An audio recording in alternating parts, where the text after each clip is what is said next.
काय काय कोणत्या मुद्द्यावर चर्चा झाली आणि कशा पद्धतीने आता भाजप संघटन पुढे देशभर काम करणार? भारतीय जनता पार्टी ही देशातली नव्हे जगातली सगळ्यात मोठी पार्टी आहे आणि आमचं संघटन हे सगळ्यात कल्चरचा महत्त्वाचा भाग आहे आणि संघटनेच्या वेळोवेळी बैठका होणं पदाधिकाऱ्यांच्या कार्यकारिणी सदस्यांच्या हा पण एक नियमाचा आणि रुटीनचा भाग आहे.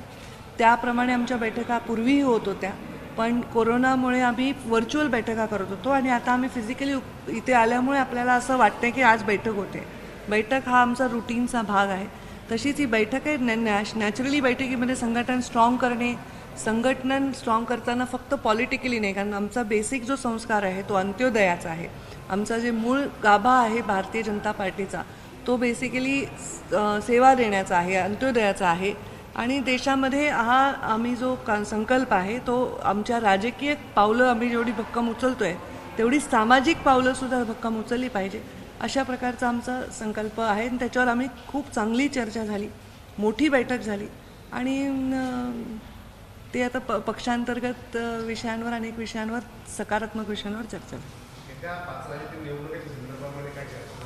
5 राज्यातील निवडणुका बेसिकली निवडणुका लढण्यामध्ये सुद्धा आता भारतीय जनता पार्टीचा आपला एक हातखंडा आहे आणि निवडणुका लढत असताना आता जसं मी मध्य प्रदेशची प्रभारी आहे तर मी मध्य प्रदेशमध्ये जाते.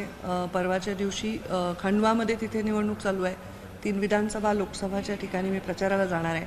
प्रत्येकाला आपले आपले विभाग दिलेले आहेत, त्यामुळे त्याची जनरल चर्चा करण्याची आवश्यकता नाही. त्याचे इन्चार्ज आणि ते लोक तिथे चर्चा करतात. नॅचरली निवडणुकीची जोरात तयारी चालू.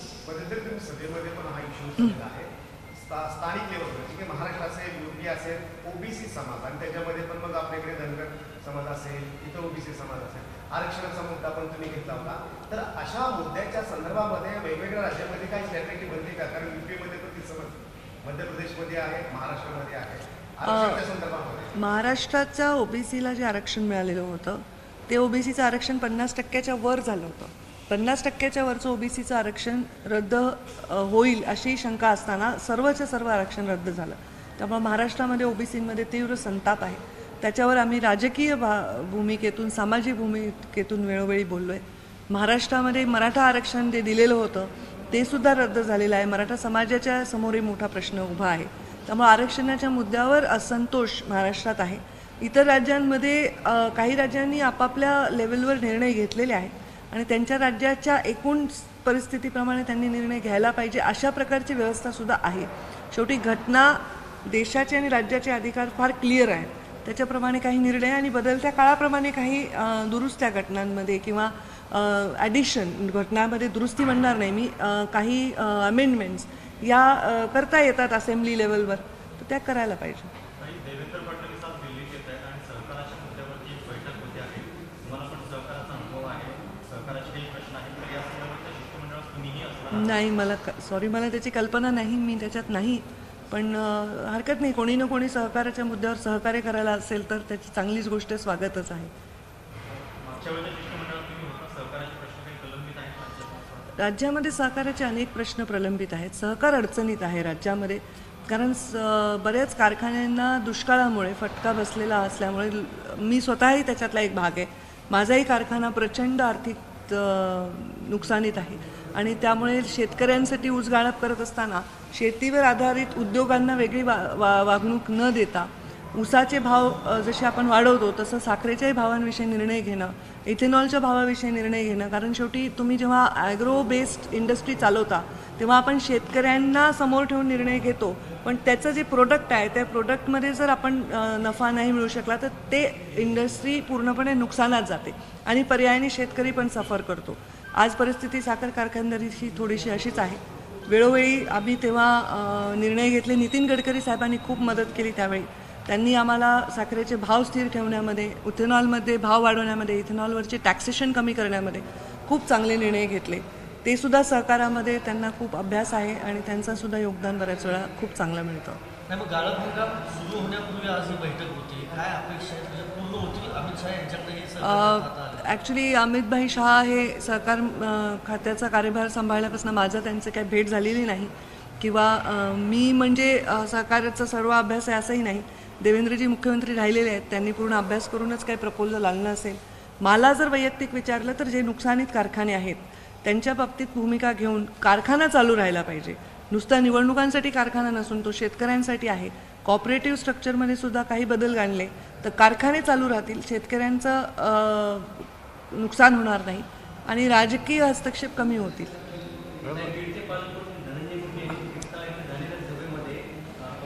मी दिल्लीत आहे, शिरसाळ्याच्या सभेवर बाईट देऊ शकत नाही. मॅडम महागाई वाढते आहे, पेट्रोलचे भाव वाढत आहेत, दररोज डिझेलचे भाव वाढत आहेत, विमानाच्या इंधनापेक्षाही पेट्रोल डिझेल महाग आहे. त्याच्यावर काय राष्ट्रीय सचिव आहात? मी राष्ट्रीय सचिव आहे, त्यामुळे मी संघटनेपुरतं बोलू शकते आणि महाराष्ट्राची मंत्री आल्यामुळे महाराष्ट्राच्या व्यवसायावर विषयावर बोलू शकते. आज राष्ट्रीय सचिव म्हणून मला असं वाटतं की या महागाईवर तोडगा निघाला पाहिजे, कारण महागाई नसली पाहिजे, सामान्य माणसाला चांगले दिवस आले पाहिजे, असंच प्रधानमंत्र्यांचं ध्येय आहे आणि लवकरच त्याच्यावर तोडगा निघेल. साखर जो संपूर्ण जो गट आहे त्या केंद्रीय मंत्रिमंडळाचे अध्यक्ष अमित शहा, महाराष्ट्रामध्ये साखर उद्योगाच्या अनेक समस्या आहेत. काय वाटतं की हा या जे लगातार आधी चौथ्यांदा या विषयावरती बैठक होत आहे, समस्या का निराकरण होत नाही? साखर उद्योगाकडे बघण्याचा दृष्टिकोन जो आहे तो नकारात्मक आहे असं माझं मत आहे. का साखर उद्योगात कदाचित काही लोकांनी साखर उद्योगाला अशा पद्धतीने हाताळलं आहे की त्यामुळे नकारात्मकता झाली असेल, पण मला असं वाटतं की अनेक उद्योग आहेत या देशामध्ये जे उद्योग अडचणीत आल्यानंतर वेगवेगळे उद्योगपती ते टेकओव्हर करतात, वेगवेगळ्या सरकारी यंत्रणांना त्यांना मदत मिळते. तर साखर उद्योगाकडे पण तशाच दृष्टीने बघितलं गेलं पाहिजे. साखर उद्योगावर झालेला कर्जाचा डोंगर कमी करण्यासाठी त्याच्यावर व्याज वगैरे माफ केलं पाहिजे. सरकारने ज्या गॅरंटी घेतलेली कर्जाची त्याची गॅरंटी सरकारने घेतली पाहिजे, कारण शेवटी साखर उद्योग हा पैसा देतो तो शेतकऱ्यांपर्यंत जातो, तो पैसा यंत्रणांपर्यंत जातो आणि साखर उद्योग फार मोठा टॅक्स हा सरकारला भरतो. आज आमची अडचण अशी झाली की आम्ही इतके लॉसमध्ये आहोत की आम्ही टॅक्स वगैरे भरण्यासाठी सुद्धा आम्हाला अडचण येते. तर असे लॉसमधले युनिट आहेत जे जेन्युइनली दुष्काळामुळे आणि कुठल्याही आर्थिक अफरातफरी न करता लॉसमध्ये हे युनिट जगवण्यासाठी सरकारने पॅकेज दिलं पाहिजे. महाराष्ट्रामध्ये या संदर्भामध्ये आता चर्चा चालू आहे, राजकारणात ज्या धाडी पडल्या जात आहेत किंवा शुगर फॅक्टरीज किंवा गैरमार्गाने घेतलेल्या आहेत, काय वाटतंय? कारण तुम्ही पण त्या आहात आणि साखर कारखानदारीचा वापर वेगळ्या राजकारणासाठी केला गेला आहे का?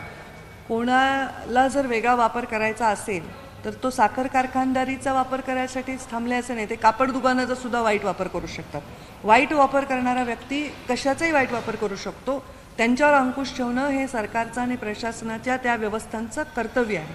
त्याचा या गोष्टीशी संबंध नाही आहे साखर उद्योगाशी. चुकीच्या पद्धतीने केलेल्याला हाताळण्यासाठी यंत्रणा सक्षम आहेत असं मला वाटतं. राष्ट्रवादीच्या अनेक नेत्यांवर अशा प्रकारच्या चौकशा सुरू झालेल्या आहेत आणि राष्ट्रवादी आणि शिवसेनेचे नेते म्हणतात की जाणून बुजून केलं जाते केंद्र सरकार ईडी, सीबीआय याशिवाय इतर ज्या इन्कम टॅक्स डिपार्टमेंट त्याचा गैरवापर करत आहेत आणि राज्यातलं सरकार मिसळत असं की यासाठी या प्रकारच्या गाडी टाकल्या जातात असं यावर हे मला योग्य वाटत नाही, हे त्यांचं स्टेटमेंट. एकनाथ खडसेंच्या पत्नी मंदाकिनी आज ईडीच्या ऑफिसमध्ये हजेरी लावतात. ते सहकार्य करतायत चौकशीला असं दिसतंय याच्यावर. ऊसतोड कामगार जे आहेत काम सुरू झालेलं आहे, कारखानदारीशी बोलतो, शेतकऱ्यांशी बोलतो, त्यांची जी मुद्दे आहेत ती बेसिक गोष्टी आहेत की राहायला त्यांचं योग्य ठिकाणी असतं. आपण स्वच्छ भारताचे बोलतो, पण त्यांचे जे रोजचे कामकाज आहेत त्याचे कष्ट आहेत. त्याविषयी तुम्ही कसं पाहतात की आता महामंडळ आहे त्यांनी ऊसतोड कामगार महामंडळ 5 वर्षापूर्वी घोषित केलं होतं. 5 नाही, आता 2014मध्ये ते किमान तेव्हा कार्यान्वित होऊन गोष्टी व्हायला पाहिजे होत्या. त्या पद्धतीने झाल्या नाही. मी त्या खात्याचे मंत्री नव्हते, पण मी त्याच्यामध्ये सूचना देण्यासाठी होते, कारण ऊसतोड कामगारांच्या नेतृत्व मी करते. मुंडे साहेबांनी अनेक वर्ष त्यांच्यावर काम केलं. आता त्यांची नोंदणी होते, हे एक खूप मोठं सकारात्मक पाऊल आहे. हा असंघटित कामगार आहे आणि या कामगाराचं जीवन सगळ्यात कष्टदायी जीवन आहे आणि त्याच्यामुळे मला असं वाटतं की त्यांच्यासाठी योजना झाल्या पाहिजे. त्याच्यामध्ये त्यांच्या मुलांच्या शिक्षणाची, राहण्याची सोय ही सुद्धा झाली पाहिजे, त्यांच्या आरोग्याची सोय झाली पाहिजे आणि त्यांच्या विमा उतरवला व्यवस्थित गेला पाहिजे आणि त्यांना जिथे राहतात तिथे बेसिक म्हणजे माणसाला आवश्यक अशा सुविधा त्यांना दिल्या गेल्या पाहिजे. मी आता 12 डिसेंबरला मुंडे साहेबांच्या जयंतीनिमित्त ऊसतोड कामगारांच्या गाठीभेटीचा दौरा लावणार आहे, कारण माझ्याही सरकारच्या काळात ऊसतोड कामगारांचे 2 संप झाले.